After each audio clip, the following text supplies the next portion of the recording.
Lily Carter stood in the middle of her own graduation party, surrounded by colorful balloons, long tables, and family friends who came mostly out of obligation rather than love. The afternoon sun warmed the backyard, but Lily felt cold inside. Her stepmother, Paula, loved moments like this, moments where she could shine brighter than everyone else. Paula tapped her glass sharply and every conversation stopped. "Everyone," she said in a loud, cheerful voice, "I have something important to announce." Lily felt her stomach tighten. Paula stepped forward with a smile that never reached her eyes. "We're moving," she declared. "But not all of us.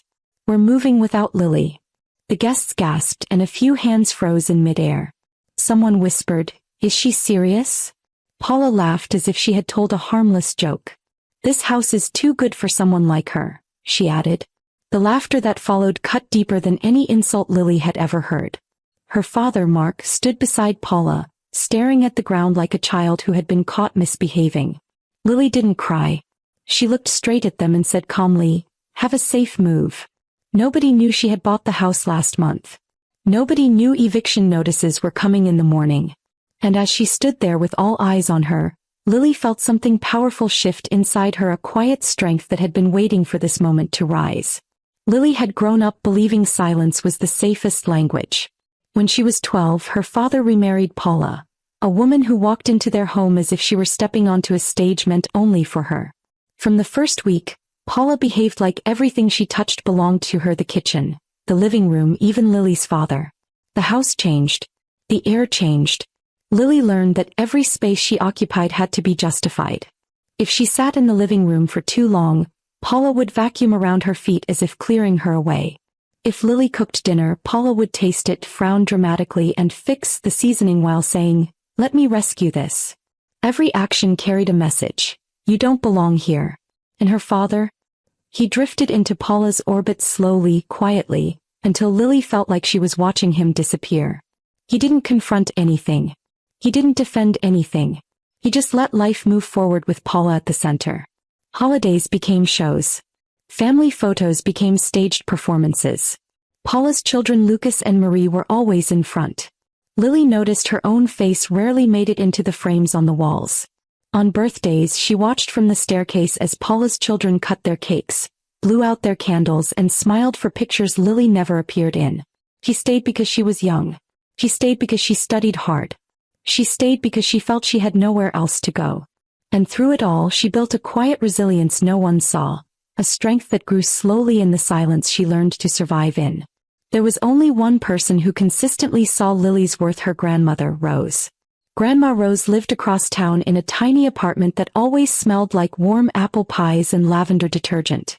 She kept a small wooden table by the window, with 2 cups always ready, one for her tea, one for Lily's.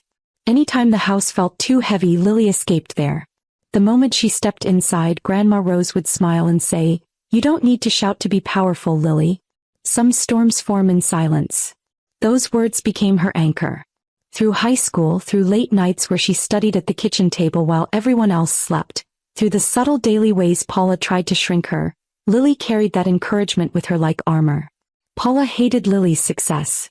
She hated hearing teachers praise Lily. She hated seeing Lily win awards. Because every achievement Lily made proved that Paula's narrative, her version of who Lily was supposed to be, didn't stick. When graduation day finally came, Grandma Rose promised, "I'll sit in the front row, sweetheart." Paula only shrugged and said, "This day is more about the family than the diploma." But Lily didn't care. She had earned that moment. And even though she knew Paula planned the graduation party for herself and not for Lily, she still helped set up tables, fold napkins, and arrange decorations. She was used to being the invisible hands behind every event. Still, there was a small part of her, deep inside, that wished something would change that day. Maybe her dad would look at her with pride like he used to. Maybe Lucas and Marie would speak to her kindly. Maybe Paula would drop the performance for just 1 hour. But some hopes are lessons in disguise. The moment Paula tapped her spoon against the glass at the party, Lily's heart sank. She knew the pattern too well. Paula grabbed attention whenever she wanted to humiliate Lily subtly. But this time there was nothing subtle about it. As the backyard grew silent, Paula smiled grandly. "Since today is about new beginnings," she announced, "it's the perfect time to share ours." Guests leaned in, expecting something sentimental. Lily watched her father swallow hard. Lucas and Marie exchanged excited glances. Then Paula delivered the blow. We're moving. But not all of us. We're moving without Lily. Gasp spread. Someone near the grill whispered, "She can't be serious." Paula wasn't finished. She waved her hand around the backyard like she was showing off a property she owned. "This house," she added, "is too good for someone like her." Real laughter followed, this time sharp, cold, cutting. Lily felt heat rise behind her eyes, but not from humiliation. She was done being humiliated. She looked at her father, but he avoided her eyes. Lucas elbowed Marie, laughing. And Lily realized they had rehearsed this humiliation together. They wanted an audience. They wanted to make her small. But Lily refused to shrink. She simply said, "Have a safe move." Paula blinked, confused by her calmness. She had expected tears. She had expected begging. She had expected a scene. But Lily had already made her move long before this party began. When the crowd began to thin, Lily slipped quietly inside the house, the same house Paula claimed was too good for someone like her, the same house Lily legally owned. She leaned against the kitchen counter and let silence settle over her.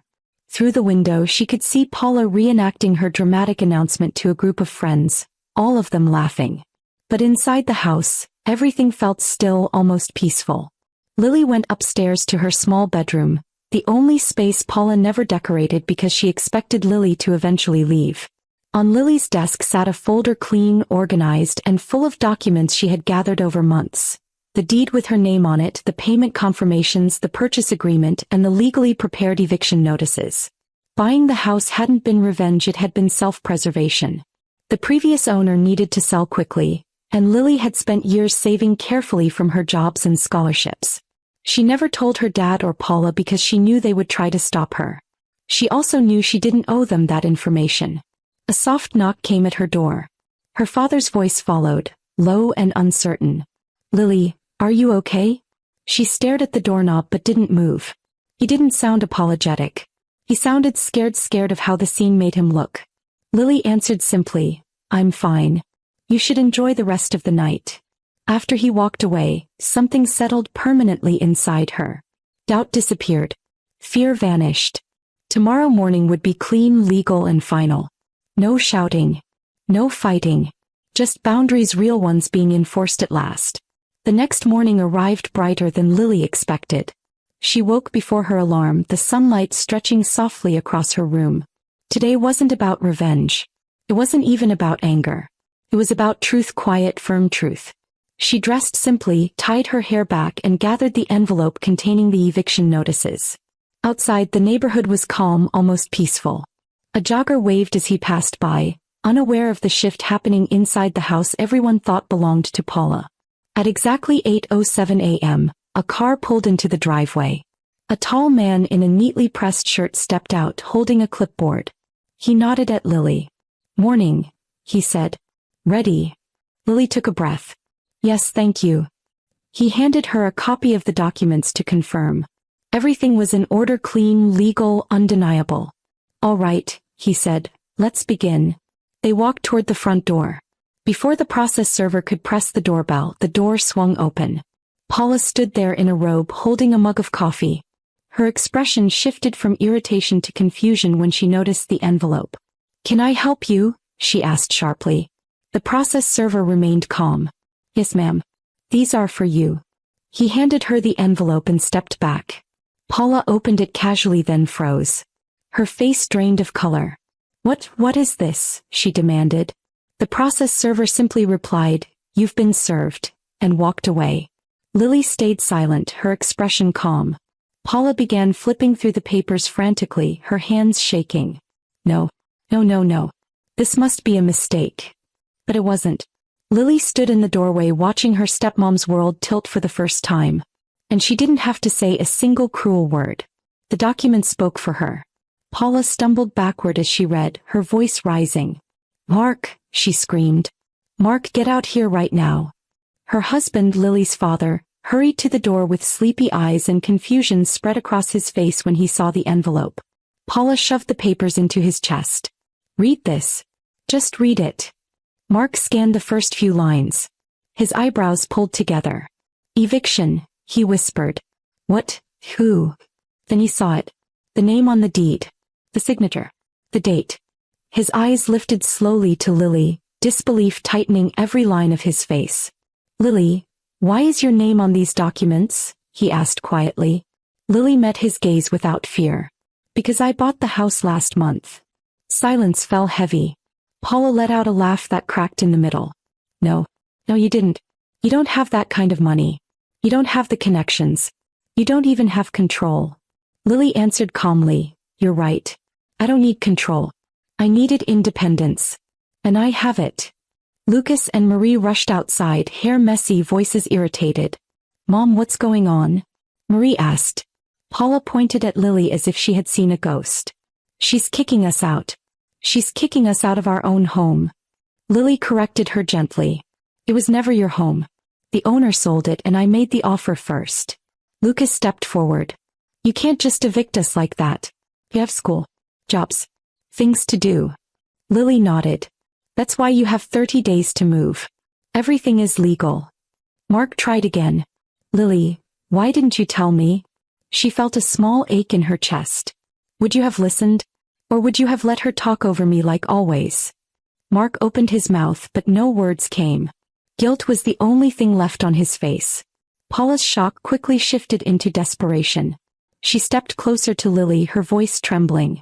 We can talk about this, Lily. We can fix this. You don't have to go this far. Lily shook her head calmly. It's already done. And it's not punishment. It's a boundary. Paula's face twisted. You ungrateful little... Mark suddenly stepped between them. Enough, he said, his voice stronger than Lily had heard in years. Paula blinked at him in disbelief. Mark, she's throwing us out like trash. Mark looked at the papers again, swallowed hard, then said, it's her right. She bought the house. Paula stared at him like he had betrayed her. So you're taking her side now?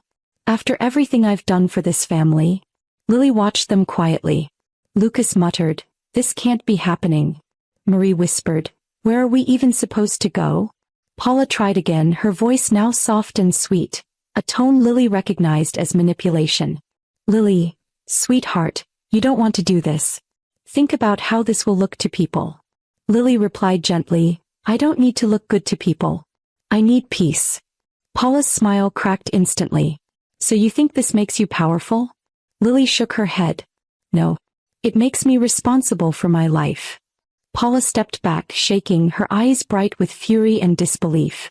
You think you're better than us now, don't you? Lily answered honestly, I think I finally understand my worth.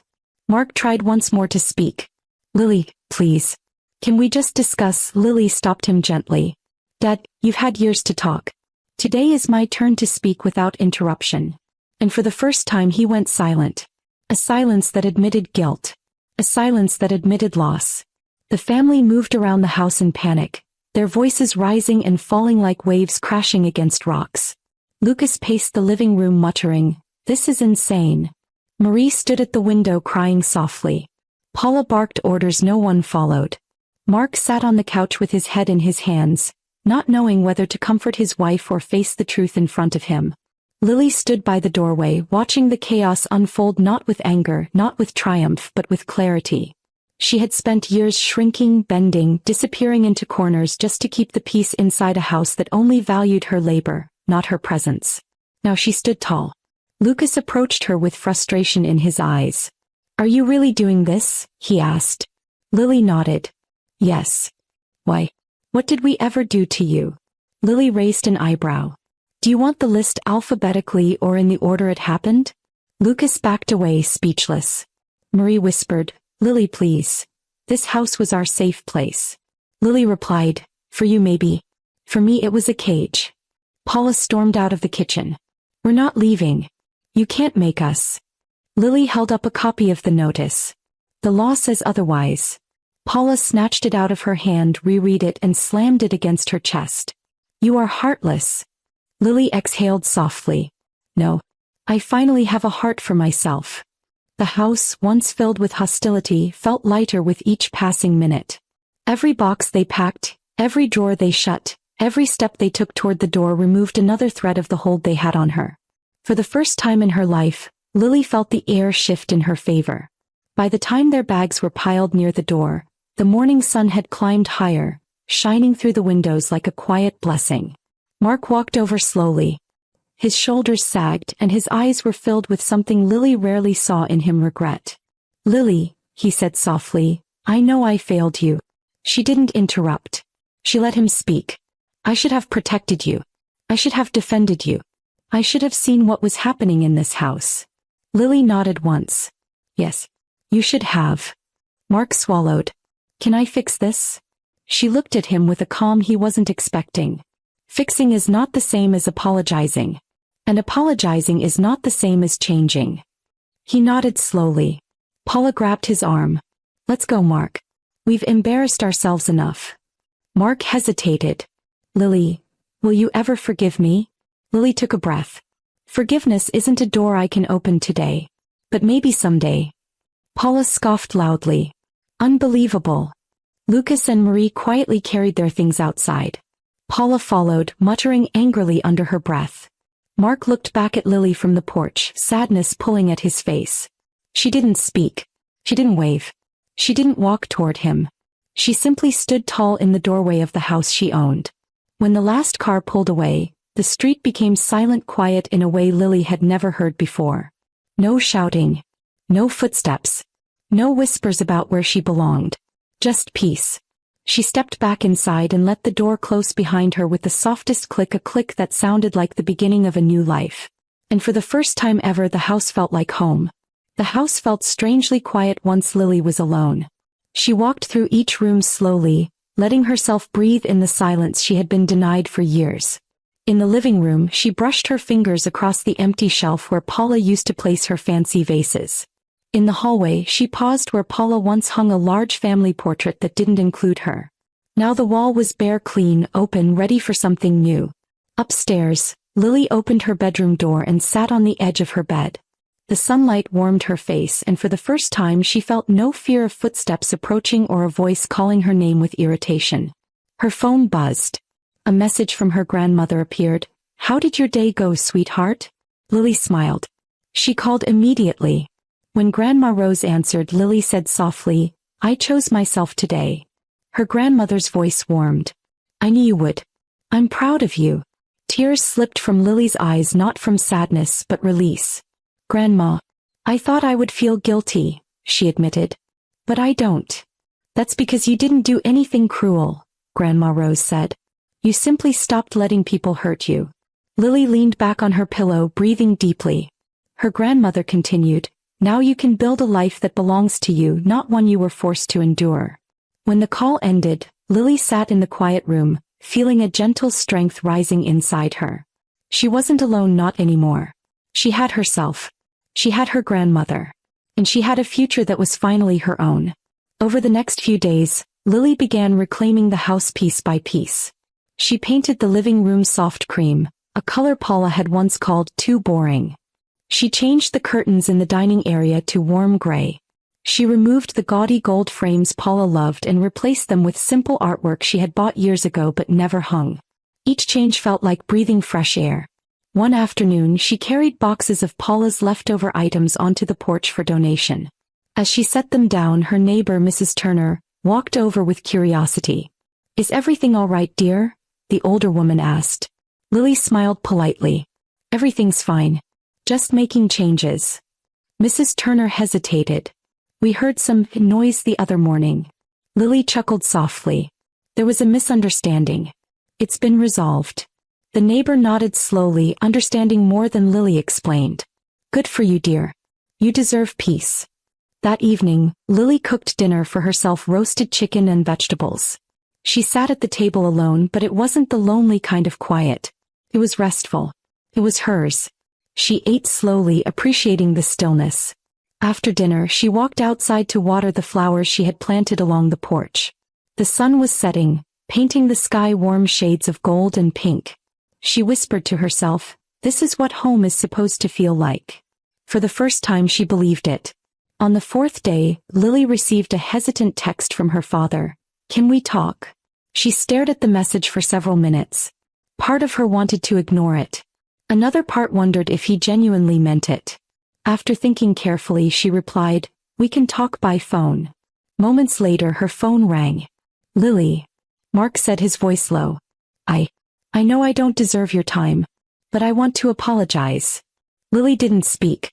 She let the silence push him to be sincere. "I failed you," he said. "I let Paula control everything. I let her mistreat you. I didn't protect you and I'm ashamed." Lily swallowed. "Dad, I needed you," she said. "You were supposed to be the one person who stood beside me." Mark's voice trembled. "I know. And I'm sorry. Truly." She closed her eyes, feeling the ache of years of disappointment.